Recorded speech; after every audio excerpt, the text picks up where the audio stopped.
Okay, Assalamualaikum semua rakyat Malaysia. Untuk minggu ni, sebabkan kita kena kelas online, so saya nak masuk chapter 8 dengan chapter 9 dulu sebab dua chapter ni dia pendek. Okay, and chapter 7 tu saya rasa lebih baik kalau kita bincang dalam kelas sebab dia lagi complicated sikit. Okay, first, saya bagi disclaimer macam biasa. Kalau awak tak faham apa-apa penerangan saya ataupun soalan yang saya akan bincang nanti, dan awak kena tanya. Kalau selagi awak tak tanya, saya tak dapat tolong awak. Saya tak tahu apa masalah awak. Awak tak faham awak tak faham bahagian apa. Faham? Kalau awak ada soalan, awak kena tanya. Okay, first, in chapter 8, we are going to learn about the wave properties of particle. Atau specifically, we are going to learn about wave-particle duality. Okay, what is wave-particle duality? Wave-particle duality ni adalah satu fenomena di mana awak boleh nampak partikel, contoh elektron, dia boleh bertindak seperti gelombang. Okay, dia exhibit wave properties. Atau, in certain other conditions, awak boleh observe yang wave behave like a particle. So, awak boleh nampak gelombang pula behave macam partikel. So, contoh, saya boleh bagi satu contoh iaitu light, cahaya. So, kita ada cahaya. Light consists of photons. Awak pernah belajar waktu sekolah dulu dalam photoelectric effect. Okay, light consists of photons. Lepas tu kita nak cakap light ni atau photon ni, partikel ke gelombang? Is it a particle or a wave? Okay, so sebenarnya certain experiment, kita boleh nampak, light ni dia sebenarnya behave like a wave. Kita buat eksperimen double slit contohnya. Okay, double slit experiment, kita nampak yang light ni behave like a wave, macam gelombang. Tapi bila kita buat eksperimen lain, contoh kita buat eksperimen photoelectric effect, then we observe that light or photons behave like a particle. So mana satu sebenarnya? So kita boleh cakap lah sebenarnya dia adalah dua-dua. Okay, light can behave like a particle and also as a wave depending on the conditions and situations. Okay, dalam chapter ni kita akan belajar tentang wave properties of particle. Terbahagi pada dua. First, kita akan tengok wave particle duality. Kita boleh explain wave particle duality menggunakan de Broglie principle. Awak nak panggil dia de Broglie pun suka hatilah, aku tak kisah pun. Okay, next kita akan belajar tentang electron diffraction. Kita akan explain electron diffraction using Davison-Germer experiment. And then kita akan tengok application of electron diffraction in electron microscope. Okay, and these are the learning outcomes for this chapter. Okay, first kita akan masuk tentang de Broglie principle. So, awak pernah belajar waktu sekolah dulu Planck's quantum theory dalam quantum physics. Dalam topik tu awak patutnya pernah belajar tentang photoelectric effect. Dan dalam photoelectric effect awak pernah belajar tentang photon. Okay, so what is photon? So, kalau manusia human. Okay, human are made up of a lot of organs. Manusia beri banyak organ. And then organs are made out of tissues. And then tissues are made out of cells. So maksudnya kalau kita nak tengok manusia ni, dia diperbuat oleh benda yang paling kecil iaitu sel. Dalam fizik pun sama. Tapi kita fokus contoh pada cahaya, light. Okay, light, benda yang awak boleh nampak dengan mata kasar awak. Cahaya awak boleh nampak dengan mata kasar awak. Tapi sebenarnya light ni consists of discrete energy packets called photons. So kita boleh cakap partikel untuk cahaya ni kita panggil sebenarnya photon. Okay, atau kita boleh cakap yang cahaya ni wujud dalam bentuk paket tenaga yang discrete iaitu photon. So bila saya cakap pasal photon, sebenarnya saya cakap pasal cahaya. Okay, ini dalam nota awak. Saya just akan describe balik menggunakan saya punya tulisan sendiri. Benda yang sama je. Cuma saya nak just describe balik je. Okay, first kita nak tengok pasal photon kan. Photon ni dia ada tenaga. Ada dua equation untuk kira energy of a photon. Okay, untuk kira tenaga bagi photon ada dua formula, iaitu satu formula yang diberi oleh Planck. Okay, Planck quantum theory bagi kat kita energy for a photon is equal to hc over lambda. Meanwhile, ada seekor lagi pula formula daripada Einstein pula. Einstein pula dia cakap energy of a photon is equal to E equal to mc squared.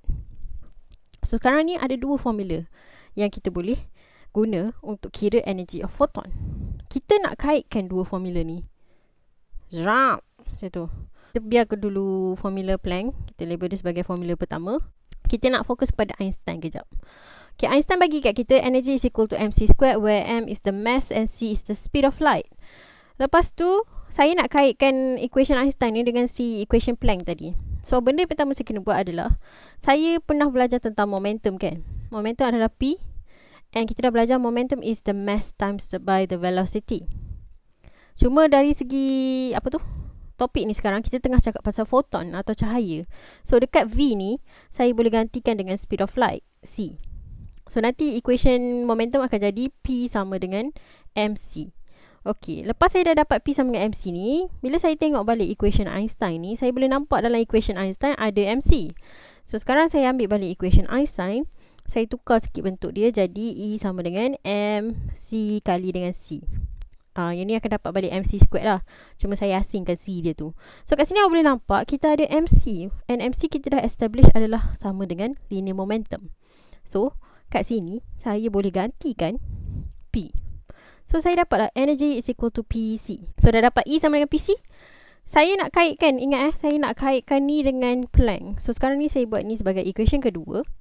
And then saya ada equation pertama daripada Planck tadi. So, apa yang saya buat adalah, since dua-dua equation ni bercakap tentang tenaga foton, E dengan E, so saya boleh equate. Equation 1 is equal to equation 2. Okay. And then ambillah equation 1. Equation 1 is hc over lambda. And equation 2 is equal to pc. So, sekarang saya boleh nampak, dua-dua belah ada C, jadi saya boleh cancel C. Sebab dua-dua boleh bahagi C. And then awak akan dapatlah last formula P equal to H over lambda. So, bila kita combine equation energy daripada Planck dengan Einstein, kita dapat equation ni kan. So, equation ni lah yang menunjukkan kat kita kewujudan wave particle duality. Di mana contoh saya tengah cakap pasal cahaya atau foton. Saya boleh cakap cahaya ni dia sebenarnya boleh behave sebagai wave dan juga particle. Sebab dalam equation ni kita ada momentum P. So, momentum ni describe the particle aspect. Particle yang mempunyai momentum. Tapi dalam masa yang sama, dia ada wavelength. Kita tengah bercakap tentang gelombang. Okay. So, daripada equation ni kita boleh nampak dia ada particle aspect dengan wave aspect. Jadi, kita boleh cakap yang dia behave sebagai wave and also particle. So, wave-particle duality. Ingat simple je chapter ni. Iaitu dia nak cakap yang cahaya ni dia boleh jadi dua-dua. Wave dan juga particle. Cuma dia bergantung kepada jenis observation yang awak tengah buat, iaitu jenis eksperimen contohnya. Okay, kalau awak buat eksperimen yang double slit, yang kita dah belajar dalam chapter 7, yang ada dua celah tu. Okay, bila awak buat yang double slit, awak akan nampak cahaya bertindak sebagai gelombang. Light behave as a wave. Ataupun kalau awak buat diffraction eksperimen. Tapi kalau awak buat eksperimen lain pula, contoh kita tengok photoelectric effect. Sebelum ni awak pernah belajar pasal photoelectric effect kat sekolah. Awak ada metal, dalam metal tu ada elektron. And then bila awak sinarkan cahaya ke atas metal tu, dan cahaya ni kita tengok dalam bentuk photons. And then apa yang terjadi adalah elektron dalam metal tu akan dibebaskan sebagai photoelectrons. Okay, so itu adalah photoelectric effect yang pernah belajar. Jadi kalau berdasarkan photoelectric effect ni, sebabkan kita tengok cahaya dalam bentuk photon, kita boleh describe yang the light behave like a particle. Tiba-tiba pula particle kan. Lepas tu lagi satu contoh eksperimen particle, eksperimen yang menunjukkan cahaya light behave as a particle is Compton effect. So Compton effect atau nama lain dia Compton scattering. Dia adalah bila cahaya foton yang mempunyai tenaga yang tinggi, high frequency photon, bertindak balas dengan partikel lain, contohnya elektron. Kita takkan belajar eksperimen ni dengan detail lah. Cuma Compton scattering ni sebenarnya sangat penting sebab dia punya application adalah dalam medical physics, iaitu melibatkan medical imaging. Okay, nak scan pesakit, nak buat rawatan kanser. Okay, and then dia juga penting dalam astronomy. Untuk imaging juga, sebab awak nak tengok awak nak tengok bintang, black hole lah. Semua tu awak menggunakan X-ray imaging. Jadi dia menggunakan konsep Compton scattering juga. Okay, so berdasarkan eksperimen ini, kita boleh cakap yang betul lah. Light behave as both particle and wave. Lepas tu si Louis de Broglie ni, dia macam mesti bukan cahaya je. mesti ada benda lain juga yang bertindak sebagai partikel dan juga wave. So dia pun bagilah suggestion yang elektron dengan proton pun mempunyai wave particle duality. Maksudnya elektron dengan proton pun kita boleh cakap boleh bertindak sebagai gelombang dan juga boleh bertindak sebagai partikel. So Encik De Broglie ni pun propose lah, okay, apa-apa saja partikel yang mempunyai momentum P akan mempunyai wavelength lambda. So daripada equation tadi P sama dengan H over lambda, okay, disusun balik jadi lambda is equal to H over P. And then P ni kita dah tahu adalah momentum, iaitu mass times by velocity. Jadi last dia akan jadi lambda equal to H over mv. So yang inilah equation hot ni kita panggil sebagai De Broglie relation atau De Broglie principle. Equation ni kemudian kan biasalah saintis dia suka keluarkan teori. Tapi kadang-kadang teori tu kita tak ada support, macam tak ada evidence. Tapi De Broglie ni alhamdulillah dia punya equation ni kemudian dibuktikan betul lah melalui eksperimen Davison dan Germer, iaitu electron diffraction experiment. So kita akan tengok eksperimen tu pula lepas ni. So tahniah kepada De Broglie, maksudnya dia bukanlah saintis gebang je. Dia ada bukti eksperimen untuk menunjukkan yang dia punya formula tu tepat. Alhamdulillah. Next. Example ni semua dia dah ada solution dalam awak punya nota tau. Saya dah bagi solution terus. So awak tak perlu tulis balik, just tengok lah kalau awak tak faham. Okay, example 8.1. In a photoelectric experiment, a light source of wavelength 550 nanometer is incident on a sodium surface. Determine the momentum and energy of photon used, and then you are given the speed of light and also the Planck's constant. So kat sini dia bagi awak wavelength for the light, and then dia minta awak cari momentum, which is P, and also the energy of photon, which is energy E. Okay, so lepas tu identify dulu untuk soalan chapter 8 ni apa jenis partikel. So yang ni kita tengah cakap pasal photon. Okay, so take note lah. Oh ni photon sebab awak kena tengok betul-betul partikel apa dia tengah cakap. Okay, and then awak nak cari momentum, and then you have the wavelength. So you can calculate the momentum using H over lambda, where H is 6.63 times 10 to the power of negative 34, and then divided by the lambda, which is 550 times 10 to the power of negative 9. Dan awak akan dapat 1.21 times 10 to the power of negative 27. Unit dia, unit momentum lah, iaitu kg meter per second. Okay, next, energy of photon can be calculated using Hc over lambda, where H is the Planck constant, C is the speed of light, and then divided by the wavelength. And then your energy will be equal to 3.62 times 10 to the power of negative 19, and the unit for energy is joule.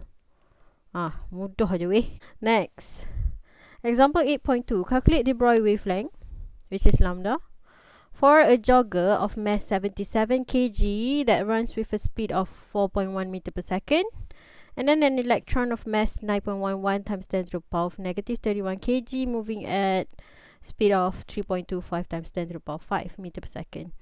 Okay, so yang ni ada dua case, iaitu soalan A dengan soalan B. Macam saya cakap, awak kena pasti betul-betul partikel apa yang terlibat.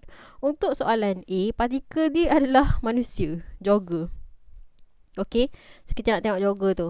Kalau untuk soalan B, dia punya partikel adalah elektron.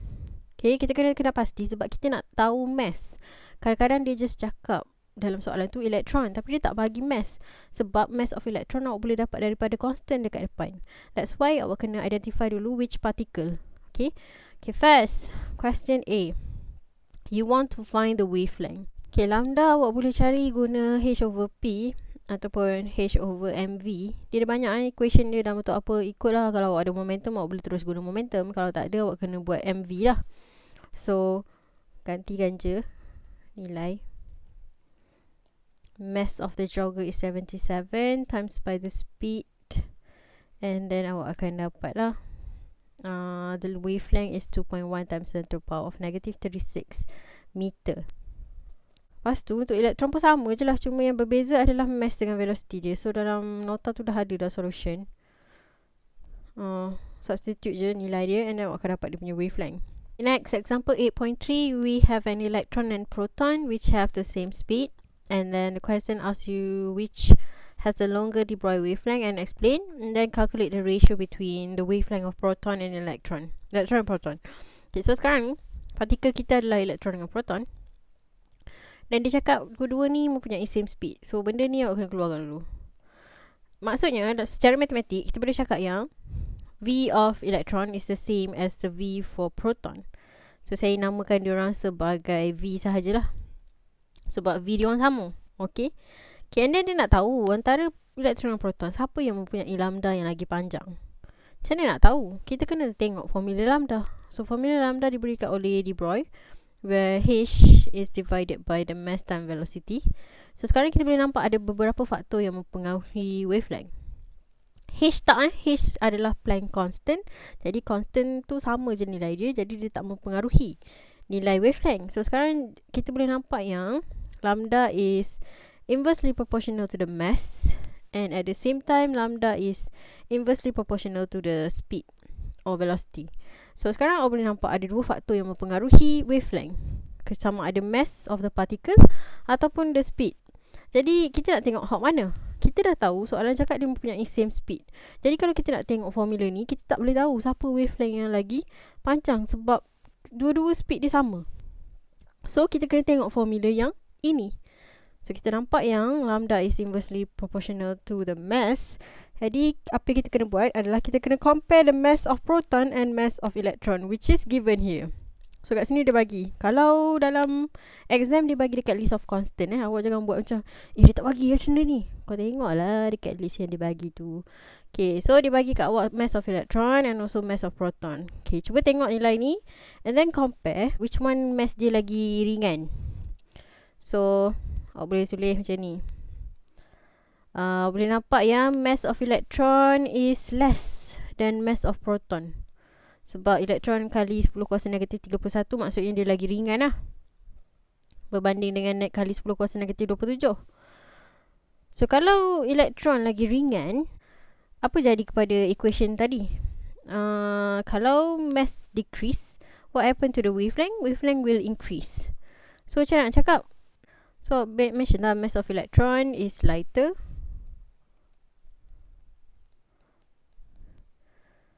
So wavelength of electron is longer. Okay, sebab elektron lagi ringan, jadi bila dia lagi ringan, dia punya wavelength lagi panjang berdasarkan equation de Broglie. Okay, next question B, calculate the ratio of the wavelength between electron and proton. Okay, awak nak lambda E per lambda P. So apa yang awak kena buat, awak kena keluarkan dulu formula untuk lambda E dengan lambda P, iaitu lambda adalah H per mv. So H per mv untuk elektron bahagikan dengan H per mv untuk proton. Ganti je formula ni untuk ni dengan ni untuk ni. Okay, and then awak kena rearrange balik lah equation ni. So kalau buat matematik sikit, dia akan jadi H, tak apalah aku tunjuk je lah koma ni. Dia akan jadi macam ni, kali dengan MPVP divided by H. So awak boleh cancel H, and then yang tinggal adalah and then kita tahu V untuk P dengan V untuk proton dengan V untuk elektron sama. So sama juga, saya boleh cancel V ni sebab sama. So yang tinggal last adalah mass of proton divided by mass of electron. And then awak gantikan je lah nilai mass of proton and then mass of electron. Dan last awak akan dapat lah the ratio between the wavelength between electron and proton is equal to 1833. Tak ada unit sebab ratio wavelength dah cancel lah dia punya unit. Sekarang kita masuk 8.2 iaitu electron diffraction. So kita nak cakap pasal electron diffraction, kita akan tengok Davidson-Germer experiment. So eksperimen dia ni basically membuktikan bahawa equation yang dikeluarkan oleh de Broglie, iaitu lambda is equal to H over P or H equal to over MV adalah betul. Okay, maksudnya De Broglie tu tak lah memandai-mandai je suka-suka hati reka-reka equation macam awak waktu dalam exam kan. Dia tak reka suka-suka hati, dia boleh buktikan melalui eksperimen. Okay, jadi eksperimen ni kita ada elektron. Kita tahu elektron adalah sejenis partikel. So kita expect dia behave macam partikel je lah kan. Tapi melalui eksperimen ni, apa yang terjadi adalah kita akan nampak yang elektron ni boleh behave macam wave. Okay, sebab wave boleh buat interference kan. Kita dah belajar wave akan melakukan interference. Bila berlaku interference, kita akan ada constructive, destructive, and then kita akan dapat kita boleh observe interference tu. Okay, so sama dengan kat sini, kita ada electron diffraction tube, benda ni. Okay, and then dekat dalam benda ni ada electron gun. Electron gun tu akan mengeluarkan elektron, and then elektron tu akan bergerak from cathode to anode. Okay, kemudian dekat anode ni ada satu graphite film. Bila elektron kena dekat graphite film ni, apa yang terjadi adalah elektron akan diffracted. Okay, dia diffracted, and then bila dia diffracted, dia akan interfere dengan satu sama lain, berlaku interference. Bila berlaku interference, then dia akan menghasilkan pattern lah dekat atas skrin ni. Okay, macam eksperimen double slit sebelum ni. Cuma yang ni kita tengah cakap pasal elektron. Kita bukan cakap pasal light wave. Okay, lepas tu bila diorang interfere, diorang akan menghasilkan diffraction pattern. Kalau dulu double slit kita belajar, dia punya pattern adalah bright and dark fringes. Gelap cerah kan. Tapi yang ni awak akan dapat bentuk macam bulat-bulat. Yang ini kita panggil sebagai rings. Okay, bentuk macam rings, cincin, bulat-bulat. Okay, so ini adalah observation daripada eksperimen Davidson Germer, and then daripada eksperimen ni lah betul lah terbukti apa yang si De Broglie cakap tu benar lah. Okay, so dia prove that the equation given by De Broglie relation is correct. Where kalau apa yang dia buat adalah bila dia kalau awak tengok equation ni, kita boleh keluarkan satu relationship antara lambda dengan velocity kan, where lambda is inversely proportional to the velocity. So apa yang diorang buat dalam eksperimen Davidson Germer tu adalah diorang tingkatkan velocity of the electron. Diorang lajukan elektron tu lah. Bila elektron tu makin laju pecutan dia, apa yang terjadi, diorang nampak wavelength decrease, dan diorang akan observe dekat screen tadi ring-ring tu akan jadi lagi kecil. So awak akan dapat narrower rings. Okay, cerita dia macam ni dia increase velocity. Bila velocity increase, then dia akan nampak narrower rings. Kenapa dia nampak narrower rings? Kenapa dia nampak ring tu lagi kecil-kecil? Sebab wavelength kita boleh nampak kat sini akan decrease. So dia akan dapat narrower rings. Itu adalah observation from Davidson Germer experiment yang membuktikan De Broglie relation ni adalah valid lah. Okay, so itulah eksperimen Davidson Germer yang menunjukkan electron diffraction. Okay, lepas tu daripada eksperimen ni kita sebenarnya boleh keluarkan lagi satu formula lambda selain daripada formula H over MV tu. Okay, kita adjust sikit formula ni berdasarkan eksperimen ni. So kita tahu eksperimen melibatkan elektron kan. Elektron ni akan accelerate from cathode to anode. Macam mana elektron ni boleh bergerak daripada cathode ke anode? Sebab wujudnya potential difference ataupun applied voltage. So untuk bagi elektron ni bergerak lagi laju atau lagi perlahan, kita boleh adjust dia punya applied voltage. Okay, sekarang saya nak tunjuk kat awak macam mana nak derive equation ni. Macam biasa, awak tak perlu tunjuk derivation ni dalam exam.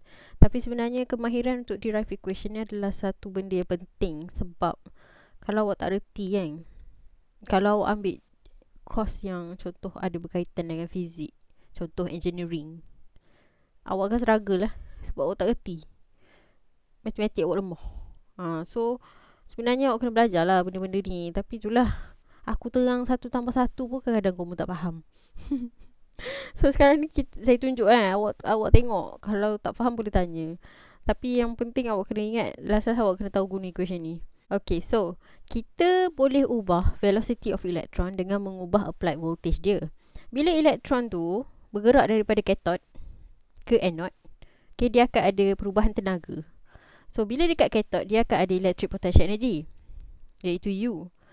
Tenaga dia tu akan berubah menjadi kepada tenaga kinetik, okay, supaya dia boleh bergerak. Jadi kat sini kita akan dapatlah persamaan U sama dengan K. And then electric potential energy kita boleh kira dengan kalikan charge of electron, iaitu E, dengan applied voltage, sama dengan kinetic energy, iaitu half mv squared. equation ni kita pernah jumpa dalam chapter 1 tapi entah kau ingat ke tak je. Next, saya nak V sebagai subjek. So awak kena faham yang ini V besar adalah applied voltage. Hot V kecil ni adalah velocity ataupun speed of electron. So dua benda berbeza, V besar, V kecil. Dan saya tukar equation ni, saya nak jadikan V sebagai subjek. So saya bawa 2 pergi sana. So dia akan jadi 2 EV per M. Lepas tu ada square root. Okay, kemudian saya nak equation lambda dalam bentuk applied voltage. Lambda in terms of applied voltage. So saya ambil equation lambda yang asal, iaitu H per MV. And then gantikan V kat sini, masuk sini. Lepas tu dia akan jadi H per M square root 2 EV besar per M. Okay, lepas tu saya ada M kat luar dan saya ada M kat dalam. Jadi sekarang ni saya kena fikirkan macam mana saya nak deal dengan diorang ni. Okay, apa yang awak kena buat adalah awak asingkan jadi H square root H per M 2 EV. Lepas tu asingkan square root tu, square root M. Hot ni saya pecahkan jadi macam ni. Okay, bila saya dah pecahkan macam ni, sekarang ni saya nak tengok square root M ni sahaja. So apa yang akan terjadi adalah kita tahu square root M sebenarnya adalah sama dengan M kuasa 1/2. Okay, so dia dah jadi ni sekarang. Okay, lepas tu saya nak settlekan dua-dua M ni. Jadi sekarang saya kena bawa M ni pergi naik atas. Okay, bila saya bawa M ni pergi naik atas, dia jadi apa? Kuasa dia akan jadi negatif. So dia akan jadi HM lepas tu M negatif 1/2 square root 2 EV. Nampak kat sini Lepas tu M yang lagi satu ni, yang asal ni adalah kuasa 1. So bila ada M kuasa 1 jumpa dengan M kuasa negatif 2, itu adalah konsep indices tu. Awak kena tambahkan diorang. So diorang akan jadi M1 tambah negatif 1/2 kali dengan square root 2 EV.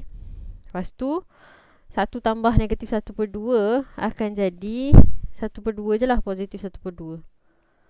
So last awak akan dapat M kuasa 1/2 ni adalah sama dengan square root M.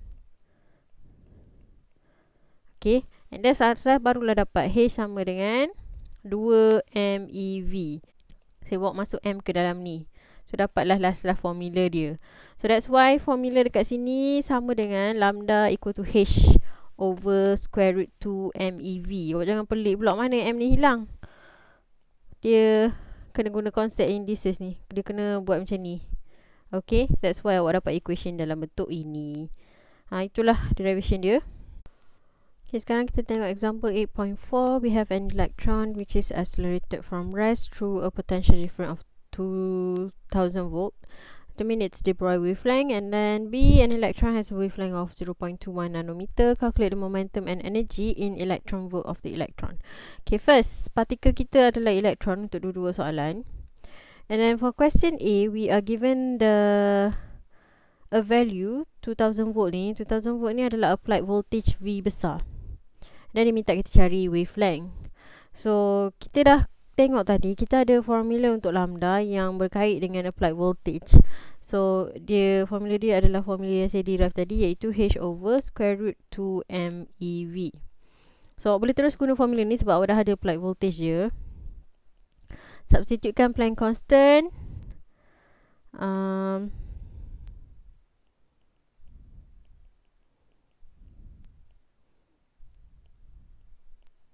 Mass of electron dia dah bagi. Awak kena ingat benda ni sebenarnya dia bagi dekat muka surat depan. Okay, lepas tu kali dengan applied voltage. Dia awak kira lah, akan dapat lambda is equal to 2.75 times 10 to the power of negative 11 meter. Okay, next, untuk soalan B kita diberikan wavelength. Kemudian dia minta kita cari momentum dan juga energi, iaitu P dengan E tapi dalam electron volt. So electron volt tu adalah unit lain untuk energi selain daripada joule. Okay, jadi awak kena tahu cara nak convert joule into electron volt.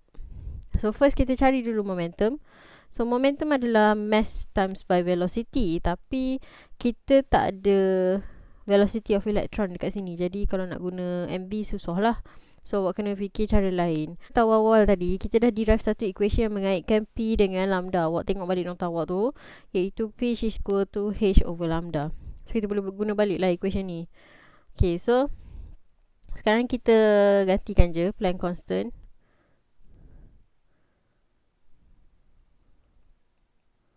bahagi dengan wavelength in meter. Dan awak akan dapat momentum.